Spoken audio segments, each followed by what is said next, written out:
Question 42. De La Cruz Enterprises, a UK-based welding company, has implemented replication to an off-site location. Bandwidth between the two sites is currently limited to 10 megabits per second, but will be increased to 200 megabits per second in 1 week. A few days ago, a backup administrator configured replication jobs for a mission-critical virtual machine, VM, as well as all business-critical VMs, and confirmed that jobs have started. An operations engineer has been tasked with creating a failover plan to ensure smooth one-click failover for a mission-critical application, but discovers some VMs cannot be added. What is the issue? Okay, let's take a look. VMs must have been replicated at least once successfully and be in the failover state before they can be added to a failover plan. Well, it makes sense that it has to be replicated once, I would say, but to be in the failover state means that you've actually completed replication and you've performed a failover, so the VM is now in a failover state. Why would it have to be in a failover state before you add it to the failover plan? That doesn't make any sense to me. VMs must have at least 2 restore points before they can be added to a failover plan. Not sure why 2 would be the magic number here somehow, so I'm going to skip this one. VMs must have been replicated at least once successfully and be in the ready state before they can be added to a failover plan. Okay, yeah.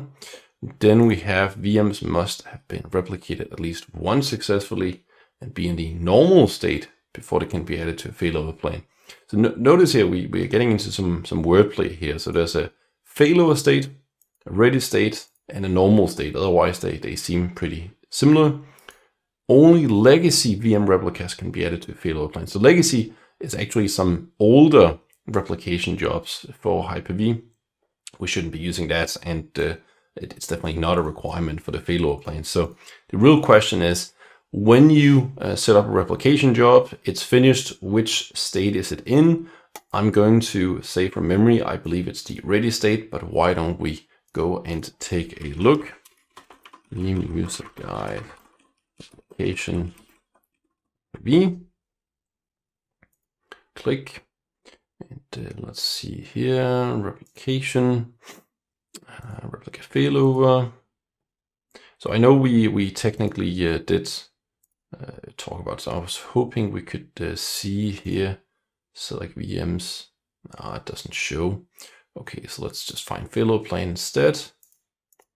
Create failover plans. There was it before you begin, so let's see here.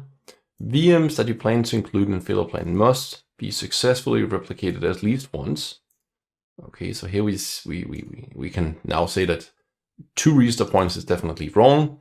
So here we have at least once, at least once, at least once. So far so good. VM replicas must be in the ready state. Okay, so not the failover state. There's no normal state, so it will have to be the ready state. That is the correct answer option here.